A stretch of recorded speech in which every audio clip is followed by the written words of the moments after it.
Nouri, thank you so much for joining us on Yeah. 786 Podcast. Again, like I've worked with you in the past and I really wanted you on this. Nouri, how are you doing out there in the UK? I'm very hot. I picked a shirt to wear, long sleeve shirt, and I'm regretting it already. I'm sweating here as well. You just can't see it, but I have a napkin just to tap. I have a fan right here. Like Nice. we're all hot. We're all in the same area. Yeah, She came prepared. She came prepared. Yeah. She came prepared. So Muhyi, you're popular for Undefined, a Muslim American musical, which I saw. It's on Amazon Prime. It's wonderful. It's lovely. Yeah, thank you. It follows Amina, and her, her spirituality with, being Muslim, and she goes through that whole struggle. I just want to ask you, is that like a self experience? Is that something that you went through and you wanted to write it into film? I just Right. wanted to take your whole process through the writing, through the idea of the writing, as us filmmakers go through. Right. Well, that's a great question. I get that every time someone sees the film, and then they see me, they're just like, "Oh, she wrote it about herself." But it wasn't necessarily about me. It was more about the experience of being Black, being Muslim, and being a woman in a socially biased society. And I was inspired by seeing like my cousin's Instagram story. I was like watching it, and then she went to this predominantly white institution, and I saw her and I thought she was so beautiful and so brilliant, but she didn't wear her hijab. So like the only way that someone would know that she was Muslim was if she told them. Which comes off, that's very common in Islam, especially in America right now. It's not that necessarily that big of a deal, but I wanted to know what would it mean? Why is she choosing not to, or why is she choosing to only sometimes? And then I looked at myself and was like, why do so many Black Muslim Americans choose not to, or choose to? And I wanted to delve into that and what it meant to have that bit of identity crisis. Gotcha. Yeah. So the identity crisis is you see that a lot in Muslim film today. Yeah. But that's amazing. I saw it, and it was really nice. And one thing stuck out to me in the film, where she clearly said, I think if I'm correct, who will she be when she's a writer? I think that was like a midway, when she was at the office and her friends come up, and I thought that was a good part of the film. Is like, yeah, who will she be as a writer? And it's just like, the hijab is such a important aspect. I mean, my sisters wear it, my mom wears it, so it's a very important thing for identity. And what does it mean to you, if you don't mind me asking? To wear hijab, or to be a writer, or what's the question? The question is, what does it mean? What does the hijab mean to you?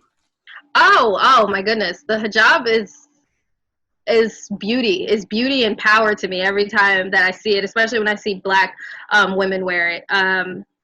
It's just, and it's a dedication. It's a dedication to Allah. It's a dedication to yourself. Yeah, that's what I see the hijab as. Yeah, when you walk out and decide to wear something like that, you're letting everyone know that you're not scared. Everyone in America know that you're not scared, because there are so many forces against you, like being Muslim. After post 9/11, I used to wear it very often. Post 9/11, I was in first grade, and my whole family we were Muslim. I have 6 sisters and 1 brother, and we were very outwardly Muslim. Like there was no hiding it. But then there became so much tension, so much aggression, microaggressions and outward aggressions to me and my family in public, and it became unsafe to a point, to be this, I mean, great. Would you, if I can jump in, would you say that there was a level of Islamophobia in the African American community specifically? Because I've always felt like, based on like the very little that I know, and maybe we can talk about this later as well, there's a deep relationship, I feel, between Islam and African Americans. But specifically, like internally in the African American community, would you say that there's Islamophobia that exists there that needs to be tackled? I mean, I can only speak for myself and my own experience, of course. Like, I never want to speak for all African Americans everywhere, because we are not a monolith. I wholeheartedly feel that it was Islamophobia infiltrating the entire American culture, not specifically African American. So there's also a lot of pushback that you got from white Americans, Italian Americans, all over. But in African American identity specifically, we have a whole long history with Elijah Muhammad, Muhammad Ali, Malcolm X, like everyone they're bringing in and indoctrinating through like the Nation of Islam and then Sunni Islam. So there's a power to it when you know that you are Muslim and Black or African American per se.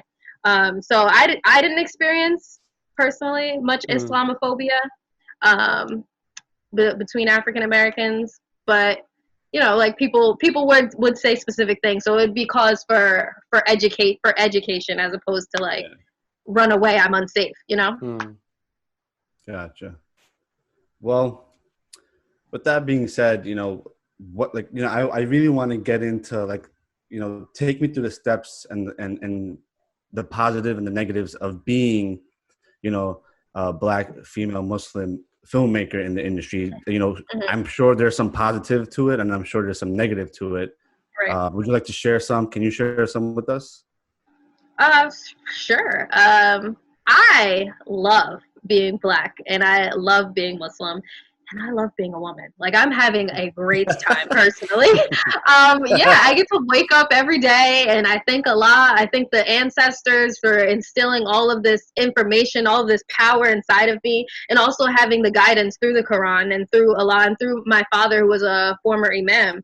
Like, I have all of this information to bring. So that's why I feel so special, you know, like a little diamond, a diamond in the rough. And being in the media field, there are very limited stories that share that experience. Not only that experience, but that perception. I think that you were speaking about earlier about how we're so infatuated, Muslims are so infatuated, like media and film. And I mean, it's everyone is.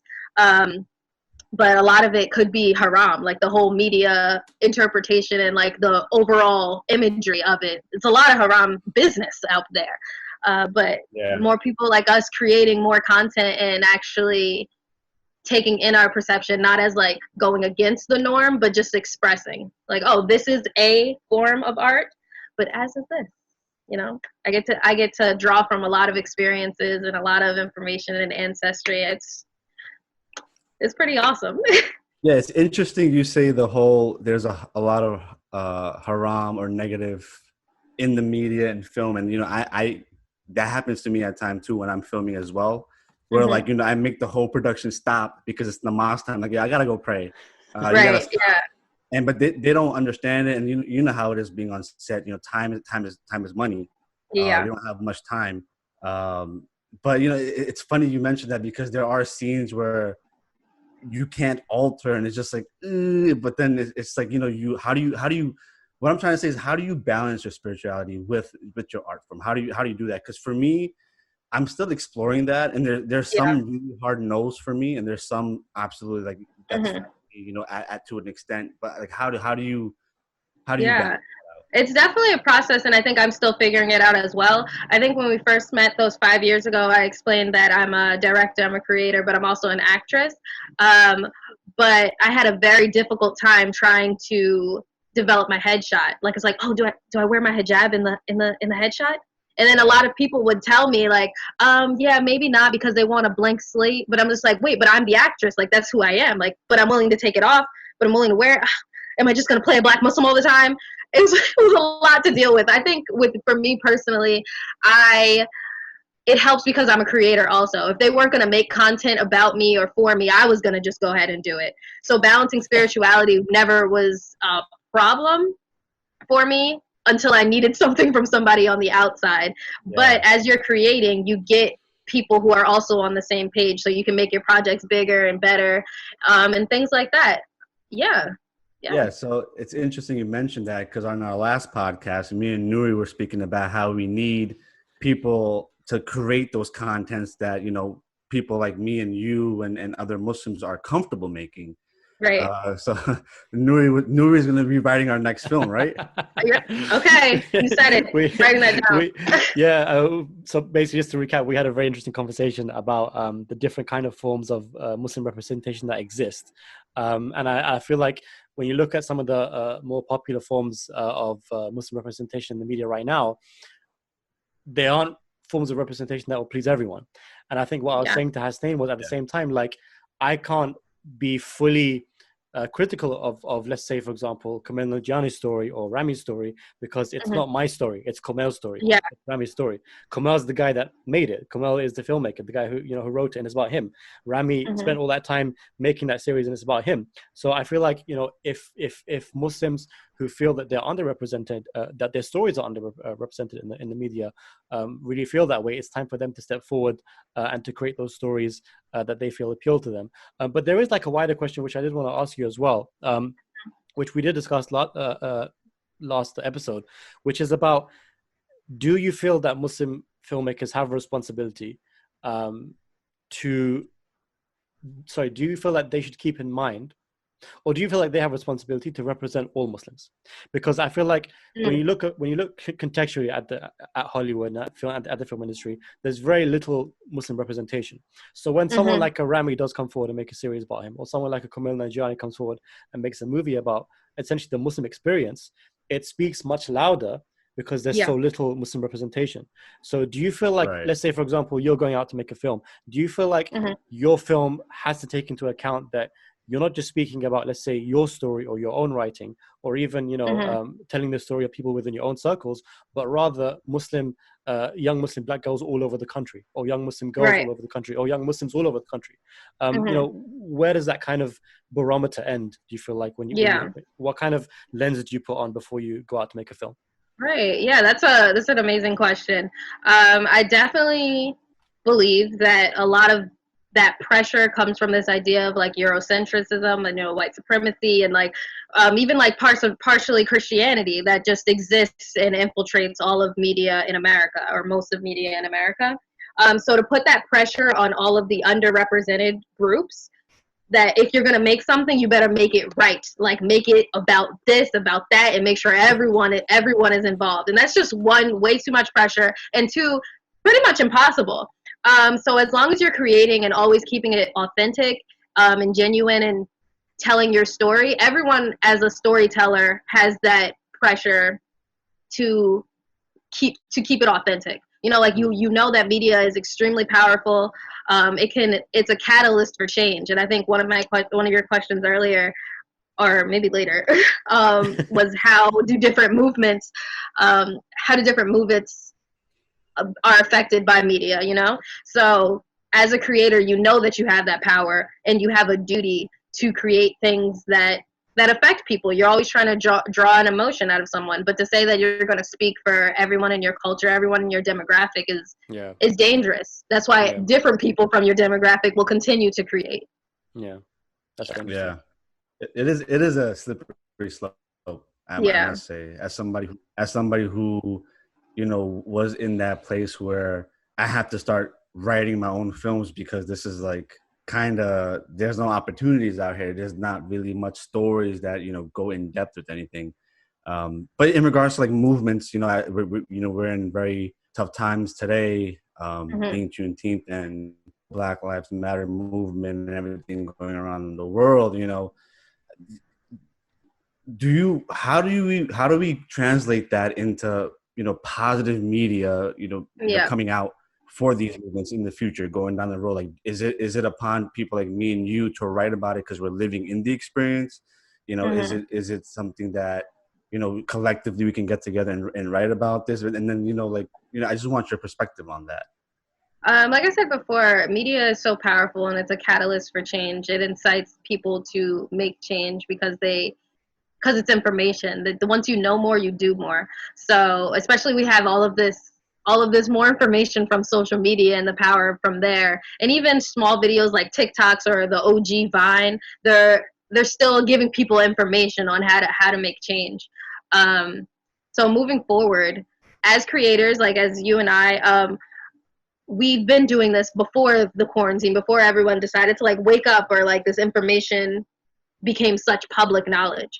So I don't think we should feel that big of a pressure to create content about right now, because we're already working on stuff and we are always creating, if that makes sense. Yeah. And especially for the future, I know that people who are creating, they're probably going to write a bunch of comedies, because that's what's going to be necessary after this quarantine situation. People need that relief, you know, the general public. I bet Hollywood is going to give us a lot of comedies. Let's see if they're good though. Let's see what happens. Because I rewatched Ace Ventura: Pet Detective, and whoa, very inappropriate for right now. That's a good movie, though. I enjoy that one. I enjoyed Jim Carrey, and then I rewatched it. I was like, oh wow, what a different time. Oh I think you just need to play The Office on repeat and just watch it forever. Yeah. I don't think that. Oh my gosh, The Office is so inappropriate, and I rewatched that, and I was like, I love it. I can't stand this. This is bad, But yeah. It's a so speaking of with the Black Lives Matter movement, and you see a lot of films on Netflix now. What are some films growing up or now that impacted you as a filmmaker? Wow. Well, I tell everyone this. The first film that changed my life and made me want to be a filmmaker was Malcolm X by Spike Lee. I saw it. First of all, I was entirely too young. My dad was like, "Watch this," and I was like, "Okay." I think I was 8 or something. And I don't know if y'all have seen that. It's rated R. Okay, the movie's a big deal. In my interpretation as a child, I saw it, and it was the first time I saw Black Muslims on screen, or African American Muslims on screen, and I was just like, oh my gosh, we exist elsewhere. Because I went to a public school in a suburb, it was predominantly white, predominantly Jewish specifically, and it was me and my sisters who were the Black Muslims, and if I did meet another Muslim, they were from Africa, and their parents migrated here. They were first generation American, but I am African American. The longest roots that I have, they've been in this country. So there's always this fraudulent feel that people see when they look at me, because they're like, oh no, when we think of Islam, we think of something foreign. It's not you. You're supposed to be Bible thumping or Baptist, or different other aspects of the African American identity. So in terms of the movements being created, I actually forgot your question, so I hope that was enough to say. So if I can jump in on a very important point, you spoke about how people when they look at African American Muslims, they're like, oh, I didn't expect Islam to be like this. But generally, when you look at Islam in America, there's a large, if not the majority of the demographic is African American. And I feel like, when you think about American Islam, a huge part of that conversation, if not the majority of it, is the fact that, African Americans are perhaps the African American Muslim experience is perhaps in many ways the most authentic Muslim experience that you can get. And I think what's very interesting is that you have these kind of cultural clashes. So I'll give you a prime example, which is that your movie that you screened at Cannes was a musical. Now you have a lot of Muslims who have, this very conservative approach to music, and I think every Muslim has different interpretations on what kind of music is allowed, what kind of music is not allowed. Generally, for example, nasheeds are pretty much good to go, and then different Muslims kind of interpret differently on the rest. But when it comes to the African American experience, music is something that's so entrenched in that culture. So when you look at African American Islam, music becomes a very big part of that actual experience, which is why when immigrant communities come across from other countries, they perhaps don't understand it. And I would even extend that to just generally the Black Muslim experience. So I remember I worked for a company called the Muslim Vibe. It's a platform where we share Muslim stories. And I remember a few years ago during the Hajj season, we shared a video. I believe it was Nigerian Muslims who just reached Mecca. They just reached Hajj. And as a way to celebrate that they were there, they were doing a kind of song and dance, a beautiful, song and dance about the fact that they were there and celebrating, the fact that they could be there for Hajj. And the majority of the comments were Muslims saying, how dare they do this? This is haram, this is against Islam. But when you look at the authentic, Nigerian experience, this is something that's very entrenched in their culture, and so how do you think, how do you have those tough conversations where it's I'm representing a particular experience that many consider to be antithetical to what they're presenting? I mean, even with my musical, I definitely got a lot of backlash from a lot of people in the Islamic community, but then I also had a lot of support as well. And I always made it clear that it was a African American Muslim experience, and this is how it's done.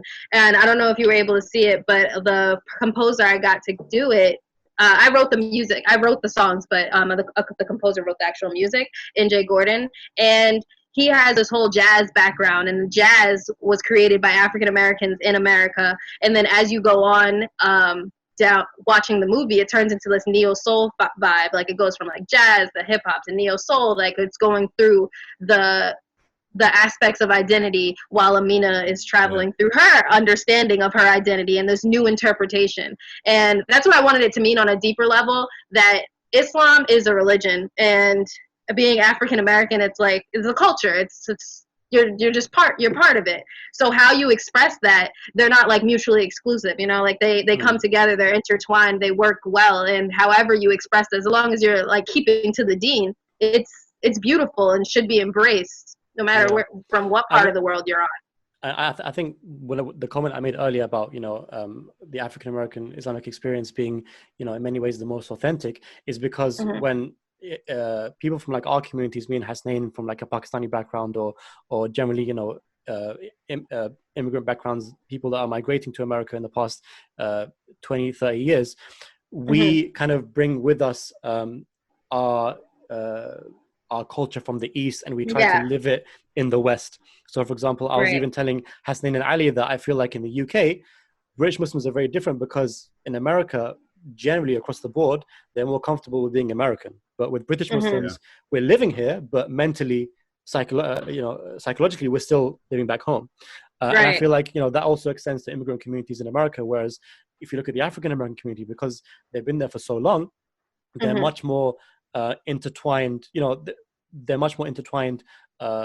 Their culture is much more standalone. And I feel like you have this kind of unfortunate clash of these two ideologies, not to exacerbate it and make it look as it's a huge thing, but you do have a clash between these kind of like two ideologies.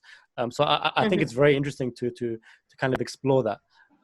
It's a difficult conversation, honestly, because having to go into a Pakistani or even Palestinian masjid, they'll look at me as if I don't belong, or as if I'm practicing it incorrectly. Like they'll be like, "Oh, your nails are painted," you know, like something soft like that. But you always want to have a home, no matter where you are, you know. So it's important to find your home and practice how you feel comfortable. What kind of like, I mean, you mentioned like getting looks when you go to mosques. Are there any sort of deeper clashes that you face, you know, being an African American Muslim among non-African American Muslim communities? Deeper clashes? I'm not sure what you mean. As in, like, for example, racism, feeling outed, or just feeling like you feel like you don't belong. Oh yeah, I'm Black Muslim woman. I just show up places and they're just like, oh, you know, like I personally always just feel like it's a question. Even when I traveled to the UK, I studied at Bournemouth University for a year. I studied screenwriting there, and it was always a question, like, okay, how do you say your name? What do you do? And just like, and I think I might have had locks at the time. Yeah, I had locks, so people were constantly in my hair. Like it was constantly being observed, you know, as an outcast. Like, oh, this is different. This is new. It's always like a this as opposed to a person, you know? So that's a constant feeling, like walking out. Even like my 2017 film called Standing Out, it's about this blogger who literally is just hungry, so she has to go to the store. And on her way to the store, she has constant interactions about herself and just being like accused of stealing. This man comes up to her and tells her like, I always tell myself I'm a Black woman on the inside. This guy looks at her like, ooh, I want to talk to you. You know, like it's just constant like target and a spectacle. So that was one of my films. So yes, all the time. Yeah, and it comes to that perception where you see the same thing in film, right? Because then you're going to be casted and you're going to see stories that just do the same thing. So, you know, like with that, like how do you see the evolution of a film moving forward? Individuals like yourself and myself, you know, we're writing. We can write, and then we can produce, and we can change the narrative of Muslims in I've scrapped some films. I'm rewriting some films only because like in my head things change. But from your perspective, being, you know, out there and being at Cannes and seeing all these other films, and you know, I go to film festivals too, and I see a lot of things out there. You know, how can, you know, we collectively move forward and evolve film so that we can have a positive Muslim representation forward? Yeah, I think that as a collective, we need to connect with like-minded people or like Muslim artists, especially more writers. We need so many more writers creating content that fits us, and not content that sincerely is going with the same narrative that you've seen, the same Eurocentric narrative that you've seen. Like even the whole idea of colorism in the African American community. Like if you see a black person in film, it could be a normal like film. Like it's not about anything special. It's about like love or something like that. It's just like, oh no, she's gonna have to be light skinned. Like she has to. Like that is how people look. Zendaya, that is the darkest. When we'll know that she's black. You know. But yeah, it just takes more writers and more people with open minds and louder voices, just reminding like, hey, I'm still here. I'm important. I matter. I have a voice. And I think that's what's happening with a lot of these movements also. It's they're not able to ignore the fact that we're here and we got stuff to say. And so we're going to create it and we're going to say it. You mentioned that Malcolm X is one of the films that had an impact growing up, and you saw that. Like for me, it wasn't necessarily those type of films, because for me, half the films that I watched were Bollywood films, and the other half of the films were like classics. Like Titanic was something I grew up with, right? You know, Leonardo DiCaprio was kind of like the main actor that I looked at. You know, they call me the Brown Leo sometimes. You know, like over here. You know, okay. Sometimes they're like, yo, you know, they call me the Brown Leo, but. You know, Titanic was one. Catch Me If You Can was like one that really kind of showcased what I wanted to be, and that film kind of stuck with me because, you know, that's the kind of film I want to see. You know, an individual of color like a Pakistani or a Muslim, like we were talking in the last episode about, you know, a 008, where like, you know, somebody who is not white play a role of a superhero, you know? So, and then you have like films like Goonies. I don't know why, but that's the film that always stuck with me growing up. Yeah, Goonies was fun.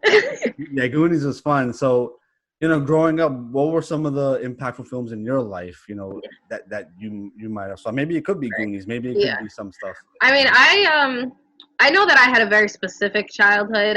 My dad was very into the liberation of the African people, African American diaspora in this country. So when I did see, my stuff was limited. Like I was really into like blaxploitation films, which is an entire revolutionary genre of media. So JD's Revenge was like one of my favorite movies. It was my mom's favorite movie. And like I said, Malcolm X was the first movie I saw African American Muslims on screen. Like it wasn't just a club for me and my family. Like it was real. It was on screen. So many people could see it. And I've always heard about Malcolm X, but like watching his story, like, oh my gosh, you're a black man. I know black men.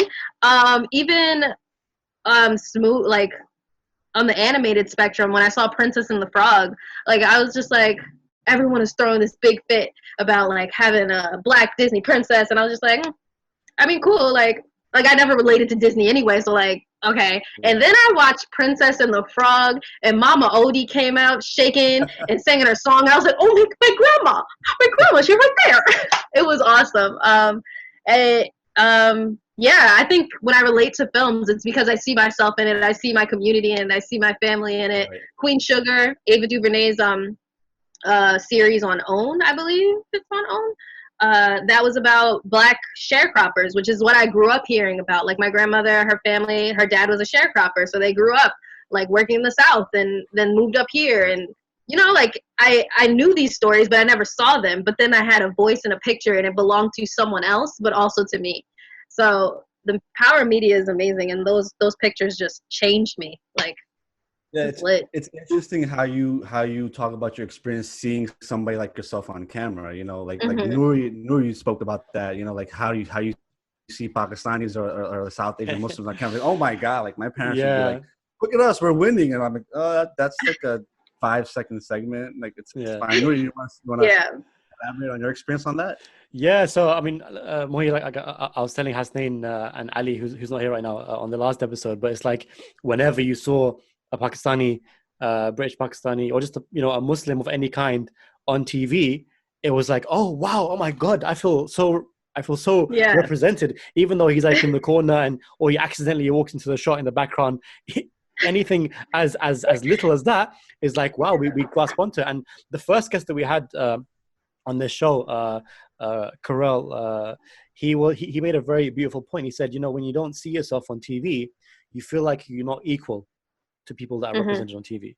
You feel like you are made less. And you mentioned about the power of media, and that to me is the power of media. The fact that it can, when you're growing up, it's what gives you your value, because regardless of who you are or where you live in the world, a lot of your week will be spent watching TV, watching film. That's just the reality of our lives. And I think that, seeing yourself represented on film, we were talking about last episode, The Night Of, seeing just a Pakistani Muslim represented in a show, and the fact that his identity is a huge part of the show is, so important. And I will throw this question at you, because this is something we discussed last time as well, about how much someone's identity should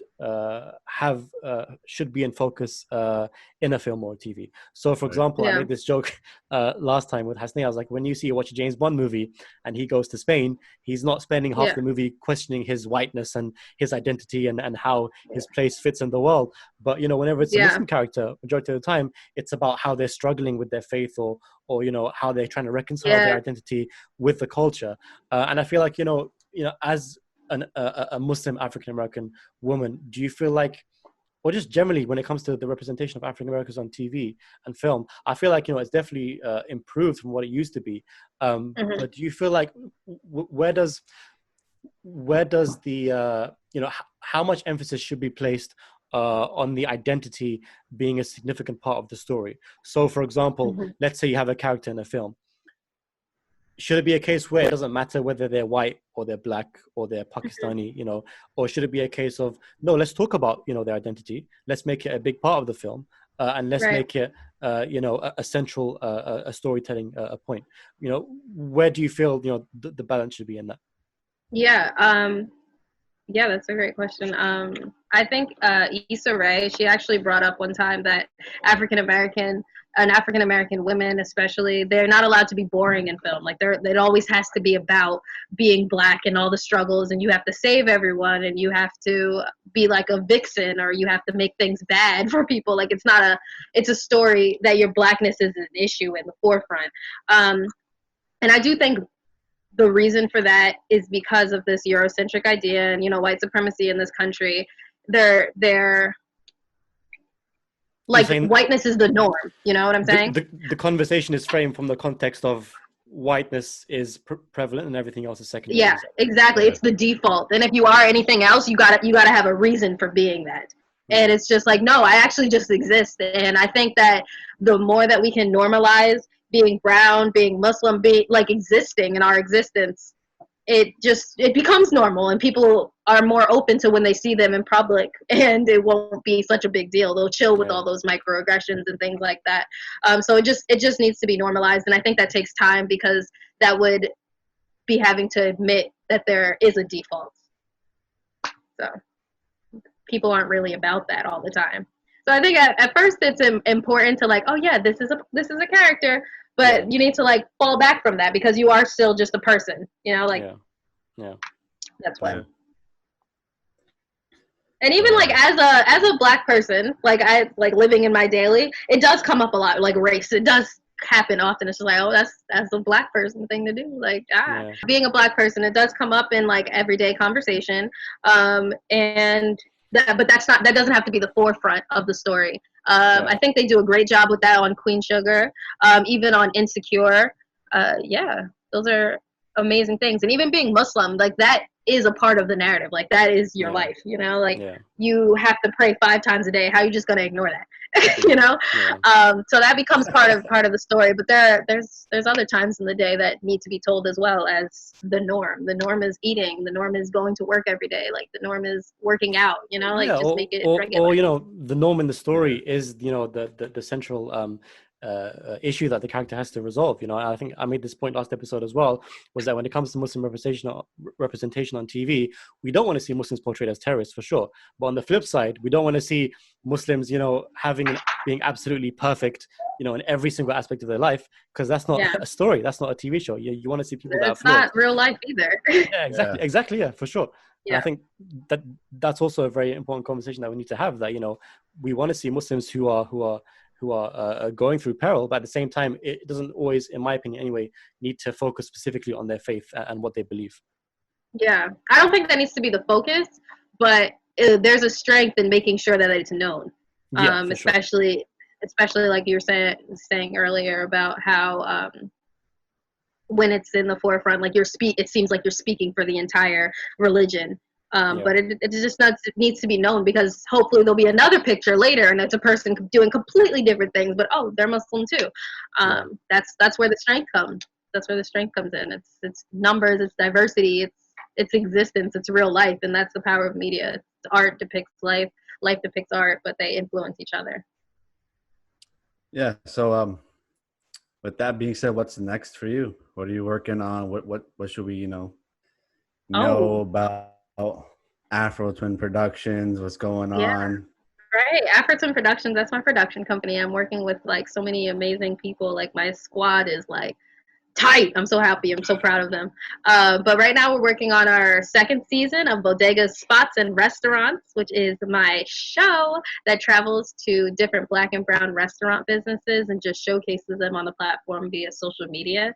So we're just bringing in the audience to the community, or bringing the community to the audience. We're just combining the two so that like people will stop going to, like mass corporations and things that people, they don't really like care about. I don't want to name names, but like them fast food stuff. But there's so many other options, and they really care about you. And it's cooperative economics, like using your money to fund your community. That's like the biggest project I'm working on right now. I'm going back to school to get my master's degree. Nice. Well I'm really excited about that. Thank you. Nice. I'm excited about that, and I have a thesis project in the works. I can't speak too much about it, but it's about women, and women are amazing. Women are powerful. And our stories are about to get told crazy, and y'all need to hear it. That's great. Yeah. That's great. Those are the big things coming up for me. Yeah. Okay, that's great. I have a few things coming up too, but not as great as. I was just thinking, she makes my life seem so boring. I know. Like, I'm doing this and this is. I'm like, yeah.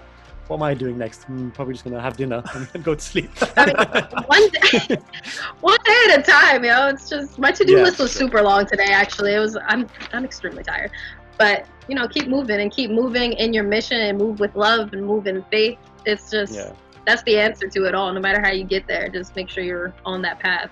Beautiful, inshallah. Any final words, Nouri? No, I mean, I just wanted to say, like I think it's been great seeing you, Muhyi, and like all power to you. I feel like right now, in America, I feel like, and especially just generally across the world, I feel like it's time for people like us to sit back and listen to the conversation being told by African Americans. I feel like it's improper. And before we started this podcast as well, we didn't want to make the mistake of speaking about experiences that we are not a part of. I can never understand what it's like to be an African American Muslim woman, because I'm a British Pakistani man. It's a completely different opposite side of the spectrum. And I feel like it's important for people, like you, to be the ones leading in those conversations, and people like us to sit back and listen, especially right now. I just feel so inspired and privileged that you took time out of your schedule to sit down and speak to us. I'm sure that many people in the audience have really benefited. Thank you for saying that.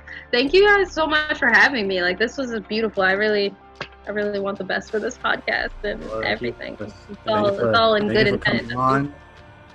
Thank you for coming on. Really appreciate it. And if those of you who want to watch Undefined, a Muslim American musical, It's on Amazon Prime. Go watch it. And yeah, that's it. Thank you so much, guys. Appreciate it. Until next episode.